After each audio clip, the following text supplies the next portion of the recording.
truputėlį tik tai laidą šitą nuogą užizoliuosiu ir viskas bus. Kad tave kur Parma nujuokau. Stepai, a kas yra ta Parma? Kas, nežinai? Ne, Nelabačias. o tai kad tokios mes negirdėjau, klausyk. Žinau, yra Liciferis, Belzebubas, bet Parma pirmą kartą girdžiu. A čia yra iš naujos lietuvių mitologijos.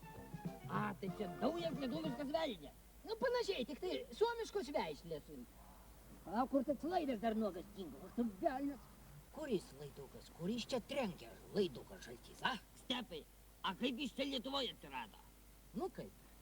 Būdamas Helsinki, sėdėdamas ant puodo, tas nelabačias įskaitė, kad Lietuvoje privatizuojamas telekomas. Nu, kokios genialios mintis. Ateina sėdint ant puodo, tu pats žinai. Pats žinai. Tai ir jis iš karto nusprendė tą telekomą privatizuot. Ir puolė mūsų Lietuvos ieškoti Afrikoje. A tai kodėl Afrikoje? A todėl, kad tokie kaip mes gali gyventi tik tai Afrikoje.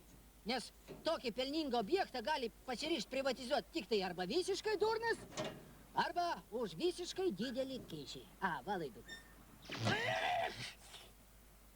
Kad tave kur Parma griebtų.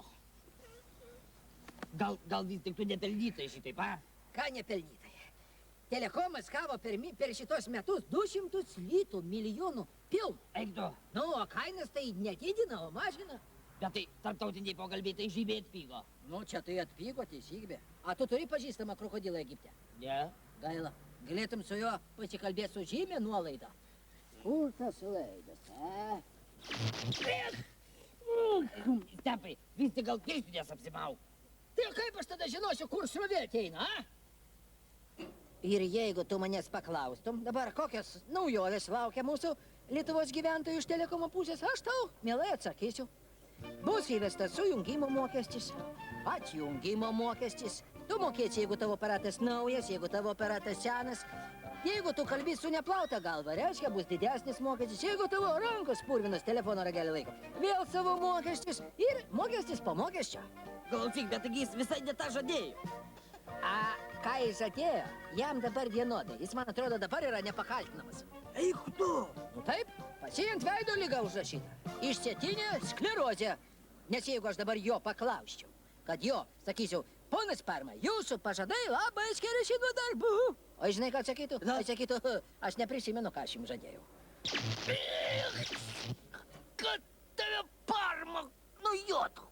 Stepai, bet aš vis tiek nesuprantu. Taigi Lietuvoje dar šitiek ir objektų, kuriuos galima privatizuoti. Tai jeigu privatizuos va tokį pat, kaip privatizavo telekomą, tai kas tada bus? Kas tada bus? Nori sužinot, kas bus? Noriu. Paimk klaidą šitą nuodą, su šitą brėką, pabandyk. Parma tvою мать! Va, va.